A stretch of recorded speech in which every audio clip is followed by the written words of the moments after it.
Le riche PDG fait semblant de dormir pour tester la timide domestique. Puis il se fige en voyant ce qu'elle fait.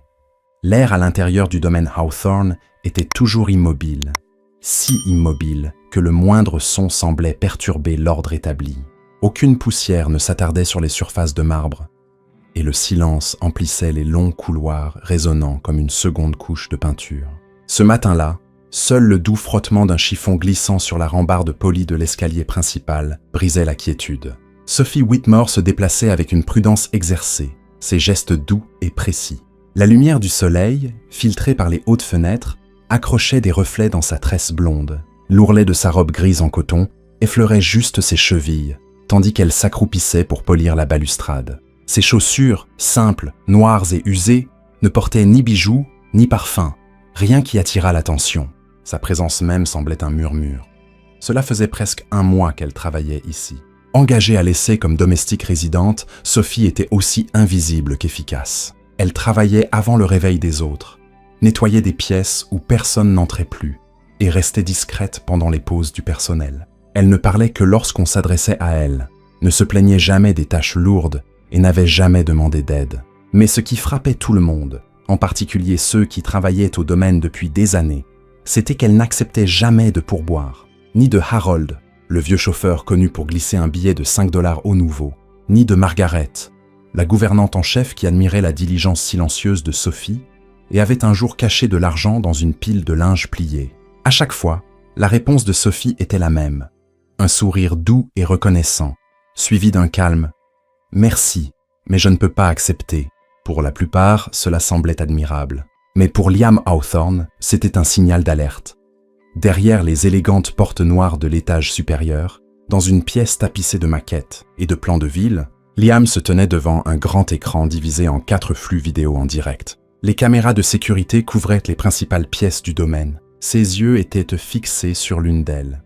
Sophie, dans la salle à manger, essuyant la table alors que la lumière du soleil s'étirait sur le sol comme du miel. « Elle n'accepte pas les pourboires », dit Liam d'un ton neutre. À côté de lui, Daniel, son assistant de longue date, leva les yeux de sa tablette. « Non, j'ai vu ça aussi. Elle est irréprochable, discrète. Personne ne s'est plaint d'elle. » Liam ne répondit pas tout de suite. Il se pencha vers l'écran, observant Sophie ajuster le centre de table en argent et s'arrêter pour redresser une chaise déjà parfaitement alignée. Ses mouvements n'étaient pas précipités. Elle prenait soin de détails que personne d'autre ne remarquait. « C'est ce qui me dérange », dit Liam. Daniel haussa un sourcil. « Qu'elle soit bonne dans son travail ?»« Qu'elle soit trop bonne », répondit Liam. « Trop parfaite, trop prudente. » Il se tourna vers la fenêtre donnant sur le jardin. « Quand j'étais enfant, » dit-il à voix basse, « nous avions une domestique qui semblait faire partie de la famille. Elle me préparait du cacao quand j'étais malade, me lisait des histoires. Puis un jour, elle a vidé le coffre-fort et a disparu. » Daniel resta silencieux. Il avait déjà entendu des bribes de cette histoire. Liam poursuivit. « Mon père disait que c'était une leçon. Ne fais jamais confiance à ceux qui semblent trop humbles. Ce sont ceux qui sourient le plus facilement qui mentent le mieux. » Daniel jeta un coup d'œil à l'écran. Sophie ramassait maintenant ses chiffons, toujours aussi précise. « Peut-être qu'elle est juste honnête, » suggéra-t-il. La mâchoire de Liam se crispa. « Ou peut-être qu'elle est patiente, qu'elle joue sur le long terme. » Il se tourna à nouveau vers l'écran. Son expression indéchiffrable. « Ce n'est pas suffisant qu'elle refuse l'argent. Je veux voir ce qu'elle fait quand elle pense que personne ne la regarde. Pas quand c'est facile d'être honnête, mais quand ça ne l'est pas. » Daniel fronça les sourcils. « Tu vas la tester ?» Liam hocha la tête. « Elle a tenu un mois, dit-il. Voyons ce qui se passe quand la gentillesse devient gênante. » Et pour la première fois depuis l'arrivée de Sophie Whitmore, Liam Hawthorne ressentit quelque chose d'inhabituel. L'incertitude. Le salon du domaine Hawthorne était empreint d'une élégance discrète.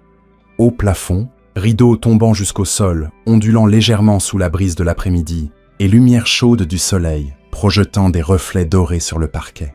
Tout avait été disposé avec soin ce jour-là, plus soigneusement que d'habitude. Sur la grande table basse, en chêne, reposait un portefeuille en cuir, une montre Patek Philippe et une pile nette de billets de 100 $, retenus par une pince à billets en or. L'arrangement semblait fortuit, presque accidentel, mais il ne l'était pas. Liam Hawthorne était allongé, immobile, sur le canapé en velours à proximité. Les manches de sa chemise, retroussées juste assez pour révéler des boutons de manchette coûteux, reposait contre le coussin, sa tête inclinée, les yeux fermés, la respiration régulière. Chaque détail était calculé, sa posture, sa respiration, la manière dont sa main pendait au bord du canapé, comme si le sommeil l'avait surpris en pleine réflexion. Mais Liam était bien éveillé. Derrière une œuvre encadrée sur le mur du fond, une caméra de sécurité discrète enregistrait tout. Il avait vérifié les angles, s'assuré que rien n'était obstrué. Ce jour-là, il ne se fiait pas à son instinct. Il cherchait des preuves. Il écoutait le léger tic-tac de l'horloge murale. 14h47. Pile à l'heure, il entendit le bruit léger de pas à l'extérieur de la pièce, suivi d'un coup discret sur le chambranle de la porte ouverte, puis le silence et des pas à nouveau. Sophie Whitmore. Elle entra avec la même présence discrète qui commençait à le troubler. Douce, discrète, mais indéniablement consciente. Elle portait sa robe grise habituelle et un tablier blanc simple. Ses cheveux étaient tressés, quelques mèches tombant doucement autour de son visage. Elle se déplaçait avec intention, mais ses pas semblaient plus lents ce jour-là, plus délibérés. Liam résista à l'envie d'entrouvrir les yeux. Il maintint sa respiration régulière, les paupières détendues. Les pas de Sophie s'arrêtèrent. Elle avait vu les objets sur la table. Il attendit. Aucun son au début, puis un léger souffle, presque imperceptible. Ses pas reprirent, mais pas vers la table. Elle passa derrière le canapé, époussetant la plainte, puis se dirigea vers le buffet pour ajuster un vase de lys. Elle travaillait méthodiquement, soigneusement, ignorant la tentation évidente à quelques centimètres de l'homme qui semblait endormi. Pourtant, Liam le sentait, son regard. Elle avait vu l'argent, elle avait regardé. Il compta 1, 2, 3 secondes, puis une pause. La pièce semblait plus lourde à chaque respiration. Allait-elle tendre la main, prendre un billet et faire comme si de rien n'était? Puis vint le bruit d'un frottement doux. Le chiffon dans sa main glissa sur le bord de la table. Elle s'approcha, mais pas pour voler. Elle nettoyait. Il sentit un léger déplacement d'air lorsqu'elle passa près de lui, prenant soin de ne pas troubler son sommeil. Elle ramassa la tasse de thé vide qu'il avait laissée plus tôt, essuya la table, repositionna le sous-verre. Elle n'avait toujours pas touché l'argent. Le cœur de Liam battait plus fort qu'il ne l'aurait voulu. Puis vint le moment qu'il n'avait pas anticipé. Sophie s'arrêta, sa main plana près des billets, sans trembler, sans hésiter, juste immobile. Puis elle attrapa un livre à couverture rigide sur l'étagère derrière le canapé. Un roman qu'il avait laissé traîner et jamais terminé. Sans un mot, elle le posa doucement sur la pile de billets, comme pour les soustraire à la vue. Pas par peur, pas par honte, mais comme si personne ne devait voir une tentation si évidente, laissée sans surveillance. Liam sentit quelque chose vaciller en lui. Elle se tourna et marcha doucement vers le fauteuil à proximité. Elle y prit une couverture pliée, légère, douce, inutilisée, et s'approcha de lui. Il voulut l'arrêter, dire quelque chose, ouvrir les yeux, mais il ne le fit pas. Pas lorsqu'elle déplia la couverture. Pas lorsqu'elle se pencha et la posa légèrement sur sa poitrine et ses épaules. Pas lorsque ses doigts effleurèrent une mèche de cheveux sur son front. Un geste si tendre qu'il semblait appartenir à une autre vie. Et puis, elle murmura si bas que cela ressemblait presque à une prière. « Merci de m'avoir donné ce travail.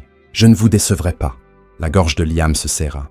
Pour la première fois depuis des années, les murs qu'il avait construits, pierre par pierre, raison par raison, se fissurèrent, juste un peu, mais assez pour laisser passer quelque chose de réel. Il resta immobile longtemps après son départ, les yeux toujours fermés, le poids de la couverture plus lourd qu'auparavant, non pas dans sa matière, mais dans sa signification. Pour un homme qui n'avait jamais fait confiance qu'au contrôle, l'honnêteté d'une femme qui ne savait pas qu'elle était observée était la chose la plus désarmante qui soit. Liam était seul dans son bureau, la pièce faiblement éclairée par la lueur bleue de l'écran de sécurité. La vidéo tournait en boucle, silencieuse, répétant les mêmes minutes encore et encore. Sophie entrait dans le salon, s'arrêtait. Son regard tombait sur les objets qu'il avait laissés. Le portefeuille, la montre, la pile de billets, puis sur lui, endormi sur le canapé. Ses yeux s'attardaient, sans avidité, sans curiosité, mais avec quelque chose de plus doux, de réfléchi, de prudent. Puis le livre, la couverture, le murmure. Liam se pencha, étudiant chaque détail. La manière dont elle lissait un coin de la couverture, la manière dont elle le regardait, non pas comme un PDG, mais comme un homme. Cette tendresse discrète le troublait plus que tout ce qu'elle aurait pu dire. Et pourtant, il ne pouvait s'arrêter de regarder. Sa voix résonnait faiblement dans son esprit. « Merci de m'avoir donné ce travail. Je ne vous décevrai pas. Pour la première fois depuis des années, Liam Hawthorne ne savait pas quoi ressentir. Il voulait rejeter cela. Peut-être avait-elle vu la caméra. Peut-être était-ce une mise en scène. Mais au fond, il savait que non. Il n'y avait aucune comédie dans ses yeux. C'était réel. Et cela le secouait. Le lendemain, en passant par la cuisine, il ralentit en la voyant seule, essuyant les comptoirs. Elle ne le remarqua pas. Ses mouvements étaient réguliers, silencieux. Elle s'arrêta seulement pour plier un torchon avec un soin précis, le plaçant parfaitement sur la poignée du four. Liam resta dans l'ombre un instant de plus que nécessaire, puis passa son chemin sans un mot. Plus tard, cette semaine-là, le ciel s'était teinté d'un bleu marine profond lorsqu'il aperçut la vieille Rolls-Royce garée sous un arbre éloigné. À l'intérieur, Harold, le chauffeur de longue date, s'était assoupi, ses lunettes glissant sur son nez. Puis Sophie apparut. Elle s'approcha discrètement de la voiture, ouvrit la portière avec douceur et récupéra une couverture tricotée derrière le siège. Avec un soin exercé, elle la posa sur les épaules de Harold, l'ajustant pour qu'elle ne tombe pas. Puis, sans bruit, elle referma la portière et s'éloigna. Liam observa depuis la fenêtre de l'étage, exhalant doucement, la vitre s'embuant sous son souffle. Ce n'était pas un geste isolé, c'était elle, tout simplement. Dans les jours qui suivirent, Liam commença à voir davantage. Une vieille photo de sa mère, oubliée et poussiéreuse, était soudain propre, son cadre en argent étincelant. Un robinet qui fuyait avait cessé de goutter. Une petite note, écrite d'une main délicate, apparut près de la porte de service. Laissez des fruits supplémentaires dans le frigo pour Madame Green. Elle avait envie de pêche, signée seulement d'une petite fleur dessinée à la main. Pas de reconnaissance, pas d'annonce, juste des actes de soins discrets.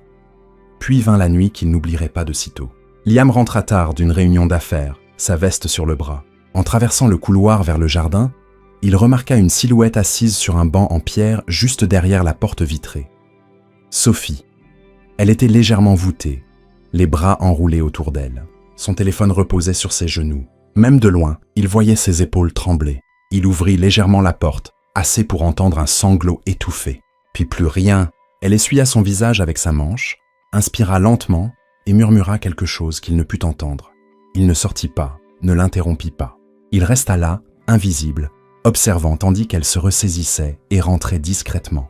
Le lendemain matin, Liam se réveilla avant l'aube. Il entra dans la cuisine avant l'arrivée du personnel, prépara du thé et sortit une enveloppe blanche toute simple de son tiroir. Il la plaça sous la tasse de thé habituelle de Sophie sur le plateau. À l'intérieur, une somme modeste, assez pour ce dont elle avait besoin. Sur l'enveloppe, une seule ligne écrite de sa main soignée et inclinée. « Ne refusez pas. C'est votre salaire en avance. » Il ne signa pas. Quand Sophie la trouva plus tard, ses doigts tremblèrent. Elle regarda autour d'elle dans la cuisine silencieuse. Le thé était encore chaud. Elle ne dit rien, et personne ne lui dit rien. Mais derrière une porte de bureau close, Liam était assis avec son café intact, regardant le jardin, ses pensées plus bruyantes que n'importe quel mot. Ce n'était pas l'argent, ce n'était pas la culpabilité, c'était autre chose. Quelque chose comme le début de la confiance, ou peut-être le début de quelque chose qu'il avait oublié comment ressentir.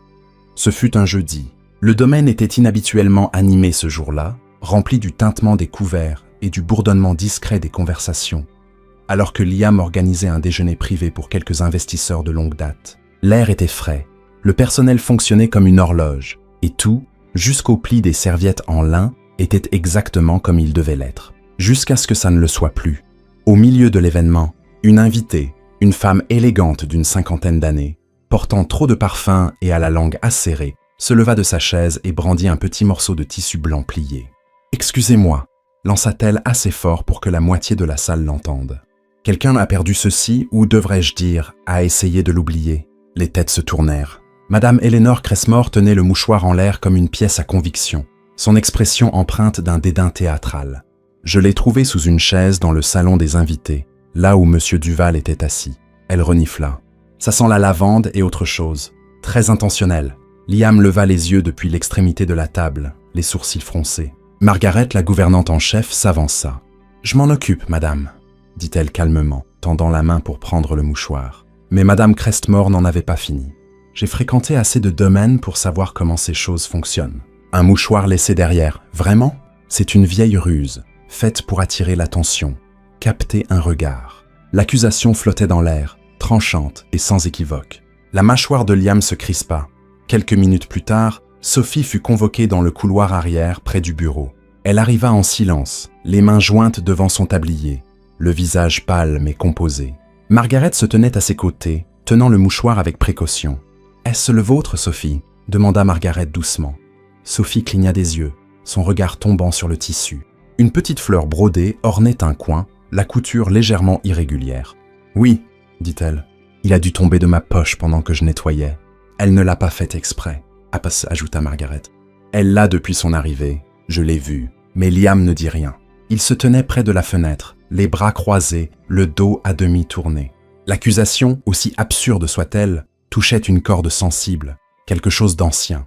Enfin, il se tourna, le visage indéchiffrable. « Sophie, je dois vous poser la question. Essayez-vous d'attirer l'attention de quelqu'un ?»« Non, répondit-elle rapidement, puis plus doucement. « Non, monsieur. »« Alors, pourquoi n'avez-vous rien dit quand Madame Crestmore vous a confronté ?» Elle hésita, ses mains se crispant légèrement. « Parce que ça n'aurait rien changé. » Les sourcils de Liam se rapprochèrent. « Pardon ? On m'a déjà accusé, » murmura-t-elle. Puis les mots vinrent, d'abord lentement, puis comme une digue qui se rompt. Je travaillais dans une maison de retraite. Il y avait un patient, Monsieur Ellis. Une nuit, il a fait un malaise. L'ambulance était en retard, alors je lui ai donné mon sang. Ça l'a sauvée. Elle s'arrêta, déglutissant avec peine. Quelques jours plus tard, quelqu'un a signalé la disparition d'une croix en or dans son tiroir. On l'a retrouvée dans le chariot de linge que j'utilisais. Je ne l'avais pas prise. Je ne sais même pas comment elle est arrivée là. Sa voix se brisa. Mais ils n'ont pas posé de questions. Ils m'ont juste licencié. La pièce était silencieuse. Sophie prit une inspiration, sa voix tremblante. Depuis, quand on m'accuse, je n'explique pas. Je pars, c'est tout. C'est plus facile. Les gens croient ce qu'ils veulent. Liam resta figé, ses mots percutant l'armure qu'il avait construite. Il regarda à nouveau le mouchoir. Pas une ruse, pas un piège, juste un souvenir. Quelque chose brodé par une mère disparue depuis longtemps, porté par une fille qui avait déjà trop perdu. Margaret s'écarta, les laissant seuls. Sophie se tourna comme pour partir. « Je vais chercher mes affaires », murmura-t-elle. « Non », dit Liam brusquement. Elle s'arrêta. Il s'avança, la voix basse mais ferme. Ouz ne partait nulle part. Elle se tourna légèrement, les yeux écarquillés. « J'ai eu tort », dit-il. Les mots lui étaient étrangers. « Et je suis désolé. » Il ramassa le mouchoir et le pressa doucement dans sa main. « Vous n'avez rien d'autre à expliquer. »« Pas à moi. » Pour la première fois depuis son arrivée au domaine, Sophie se laissa pleurer en silence, sans honte, non pas par peur, mais par le soulagement étrange et bouleversant d'être enfin vue. Le lendemain matin, le domaine était calme. La tension de la veille s'était dissipée, mais quelque chose persistait. Une pensée inachevée, un mot non dit. Liam le ressentait dans sa poitrine comme une douleur discrète, subtile mais tenace. Il trouva Sophie seule dans le couloir arrière, organisant les fournitures avec sa précision habituelle. Pendant un instant, il observa simplement ses mains, la manière dont elle inclinait légèrement la tête pour lire une étiquette manuscrite. « Sophie », dit-il doucement. Elle se tourna, surprise, essuyant ses mains sur son tablier. « Voulez-vous marcher avec moi un instant ?» Elle hésita, puis hocha la tête. Il la guida à travers la cour, autour de la serre, jusqu'à une porte en bois à l'extrémité du jardin. Les gonds grincèrent lorsqu'il la poussa. Derrière se trouvait un petit jardin privé, intact, à moitié oublié, avec des rosiers sauvages s'enroulant autour des treillis et du lierre grimpant sur les murs. C'était calme, préservé. C'était l'espace de ma mère, dit-il. La voix plus douce que Sophie ne l'avait jamais entendue. Elle adorait cet endroit. Le vent semble plus doux entre ces haies. Sophie regarda autour d'elle, incertaine de la raison de sa présence. L'air sentait le jasmin ancien et la terre chaude. « Je n'ai laissé personne entrer depuis sa mort », ajouta-t-il les mains derrière le dos. Il se tourna vers elle. « Je vous dois des excuses pour avoir douté de vous, pour avoir failli vous pousser dehors. » Elle baissa les yeux. « J'ai toujours cru que les bonnes personnes se défendaient, parlaient, prouvèrent quelque chose. » Il marqua une pause. « Mais vous m'avez appris autre chose, que parfois les personnes les plus gentilles parlent le moins. Pas parce qu'elles cachent quelque chose, mais parce qu'elles ont été assez blessées pour savoir que le silence est plus sûr. » Les yeux de Sophie croisèrent les siens, surprise par la douceur de son expression. « Cet endroit était le sien, dit-il. Mais aujourd'hui, il semble aussi être le vôtre. » Pour la première fois, Liam la regarda non pas comme une domestique, mais comme une personne réelle, digne de confiance. À partir de ce jour, des changements discrets commencèrent. Liam se joignit brièvement au personnel pour le thé du matin dans la petite cuisine, chose qu'il n'avait jamais faite. Quand il se versait une tasse, il en versait une pour Sophie aussi. Au début, elle refusa poliment, incertaine de la manière de réagir. Mais le lendemain, lorsqu'il attendit en silence, plaçant la tasse à côté de la sienne, elle finit par s'asseoir. Il parlait peu pendant ses pauses, mais sa présence adoucissait l'atmosphère. Sophie remarqua que la frontière entre le haut et le bas du domaine commençait à s'estomper. Un après-midi, Liam l'appela dans la bibliothèque. La pièce était vaste, avec des étagères du sol au plafond, des échelles et des rangées de livres reliés en cuir. Sophie se tenait près de la porte, incertaine de la raison de sa présence. « Je fais recataloguer la collection », dit Liam, désignant les étagères. « Trop de ces livres restent intouchés. Certains doivent être réparés, d'autres donnés. J'aimerais que vous décidiez. » Elle cligna des yeux. « Moi, j'ai confiance en votre jugement. Quelques mots seulement. Mais pour quelqu'un qui avait toujours attendu la permission, cela représentait bien plus. » Une semaine plus tard, Liam parcourait les sentiers du jardin à l'arrière du domaine. La lumière de l'après-midi filtrait à travers les arbres en rubans dorés. Près des rosiers, il entendit un rire, léger, essoufflé. Il s'arrêta. Sophie se tenait à côté de Georges, le vieux jardinier, lui tendant un chiffon pour essuyer son front. Elle avait une tache de terre sur la joue et tenait un arrosoir. Georges dit quelque chose, et elle rit à nouveau, chaleureusement. Puis elle prononça quelque chose qui arrêta Liam net. « Si je peux apporter un peu de paix à la journée de quelqu'un, même en nettoyant une fenêtre ou en arrosant des fleurs, alors je pense que c'est une vie qui vaut la peine d'être vécue. » Il ne bougea pas, il resta caché derrière le rideau de lierre, laissant les mots s'installer. Ce n'était plus de la pitié, ni de l'admiration. Quelque chose avait changé. Liam Hawthorne, qui avait passé des années à se cacher derrière des murs polis et des tours de verre, sentit quelque chose d'inhabituel fleurir discrètement dans sa poitrine. Pas de la culpabilité, pas de la confusion, mais du respect, et peut-être quelque chose de dangereusement proche de l'amour. La pluie arriva soudainement cette nuit-là, forte et implacable, tambourinant contre le toit du domaine Hawthorne, comme 1000 doigts frappant avec urgence. Le tonnerre grondait depuis les collines, grave et résonnant, tandis que le vent balayait le jardin, pliant les arbres comme du papier. À l'intérieur de la grande maison, les lumières vacillèrent une fois, 2 fois, puis s'éteignirent. Liam se tenait dans le couloir, fixant le lustre plongé dans l'obscurité. Quelques secondes plus tard, le générateur de secours s'enclencha, mais partiellement. Les systèmes de sécurité et les lumières des couloirs revinrent. Pourtant, la majeure partie de l'aile de la cuisine restait sombre. Il attrapa une lampe torche dans le vestibule et commença à marcher. En tournant au coin près de la cuisine, il aperçut un mouvement, quelqu'un près de la fenêtre. Puis il la vit, Sophie. Elle pressait un torchon contre une vitre fissurée, tandis que la pluie s'infiltrait, trempant le comptoir et elle-même. Sa robe collait à ses épaules, sa tresse défaite par le vent. Elle tremblait. Liam ne réfléchit pas. Il ne parla pas. Il marcha droit vers elle, retira sa veste et la posa doucement sur ses épaules. « Venez », dit-il calmement. Il prit sa main, sans force, juste assez pour la guider, le long du couloir jusqu'à la petite cuisine d'urgence près de l'entrée du personnel, l'un des rares endroits où une douce lumière ambrée brillait encore. C'était chaud là-dedans, encombré, étroit, mais sec, sûr. Sophie se tenait près du comptoir, les bras croisés sous la veste de Liam, la tête baissée. Liam versa de l'eau dans 2 tasses dépareillées, plus pour s'occuper que par soif. La pluie cognait contre la vitre comme si elle voulait entrer. Il s'assit sur le bord du banc, l'observant du coin de l'œil. Ils ne dirent rien pendant un moment, et pour une fois, le silence semblait juste.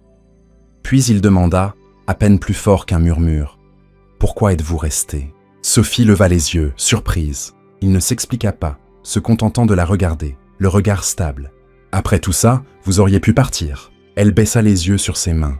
Les manches de sa veste étaient trop longues.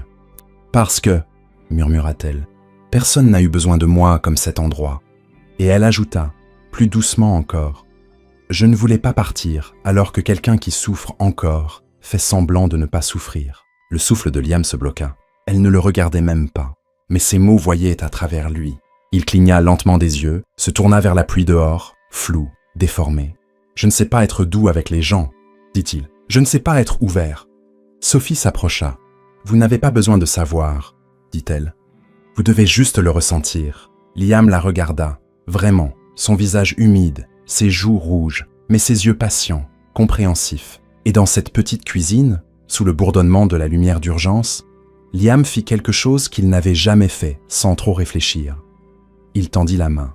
Pas avec peur, pas avec contrôle, mais avec émerveillement. Sa main plana un instant avant d'effleurer doucement une mèche de cheveux sur son visage, se posant légèrement sur sa joue. Ce n'était pas un baiser, pas une promesse. Juste la première fois que Liam Hawthorne toucha quelque chose qu'il ne voulait pas perdre. Et pour Sophie Whitmore, c'était la première fois que quelqu'un la touchait, comme si elle était réelle et en sécurité. La pluie continua de tomber. Mais dans cette petite cuisine, quelque chose de bien plus fragile venait de commencer à croître. La nuit du gala de charité arriva avec une élégance discrète. Le domaine brillait sous des guirlandes de lumière chaude, les haies taillées à la perfection, et le jardin éclatant de roses de fin de printemps. Des voitures noires s'alignaient dans l'allée, leurs phares tranchant le crépuscule.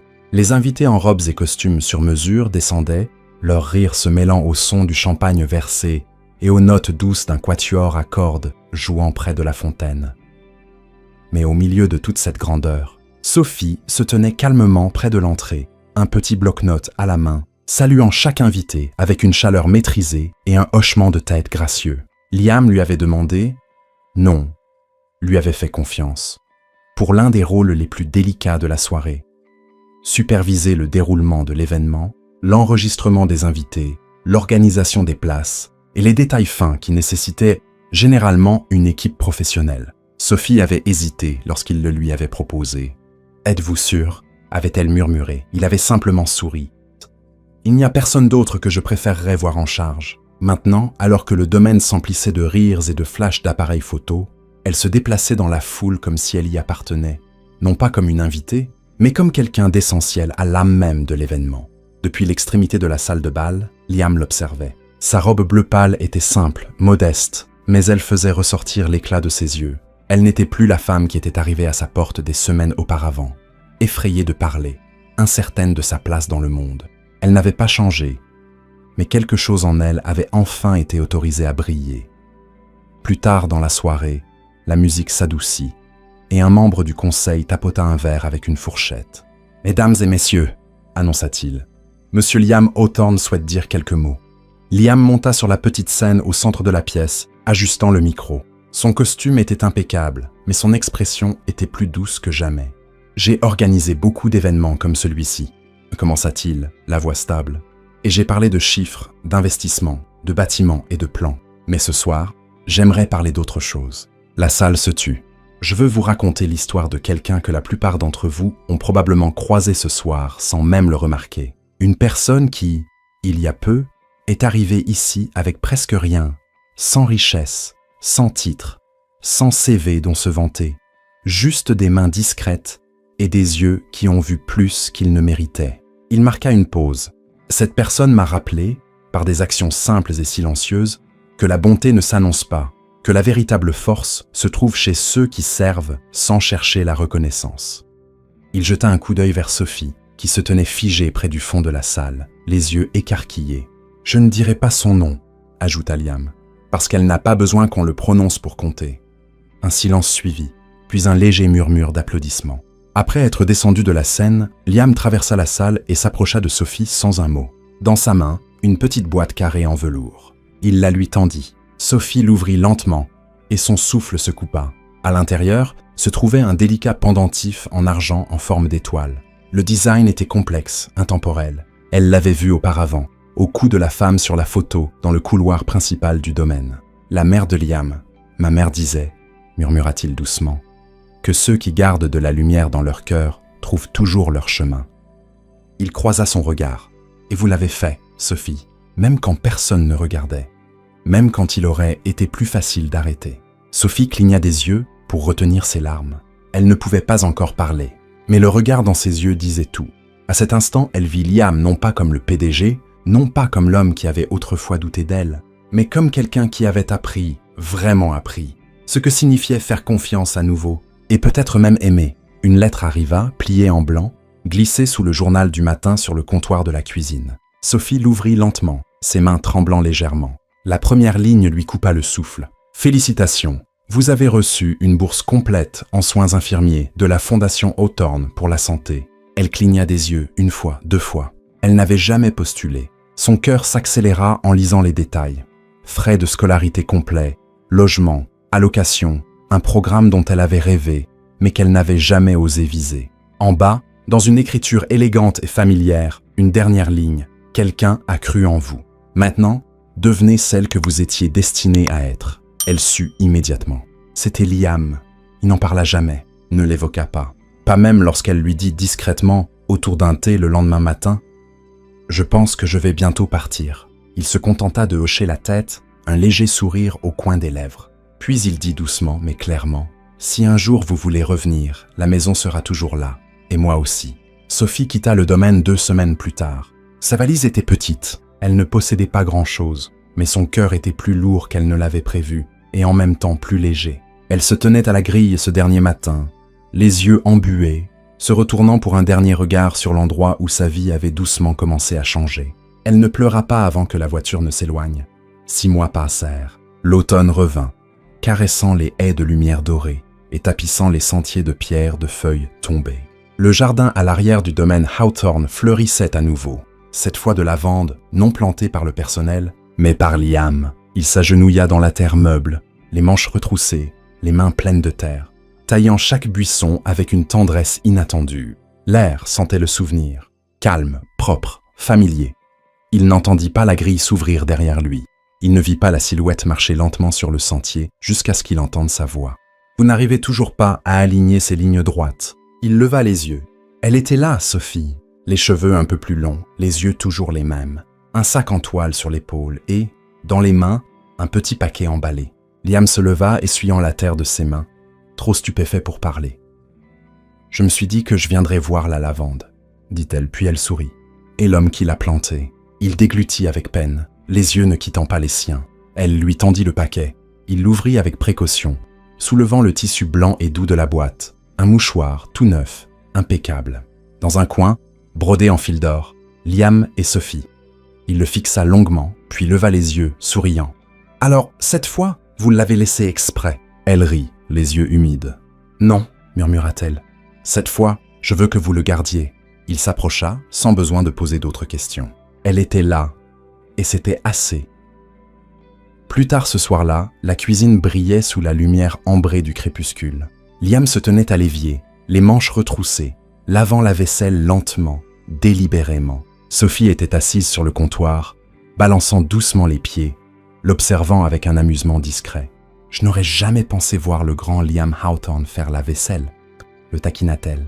Il jeta un coup d'œil par-dessus son épaule, souriant. « Ne le dites à personne, ça ruinerait ma réputation. » Ils rirent, un rire naturel, sans effort, comme 2 personnes qui avaient cessé d'essayer d'impressionner le monde et avaient enfin appris à être simplement elles-mêmes. Dehors, le soleil plongea sous les arbres. À l'intérieur, le monde semblait plein.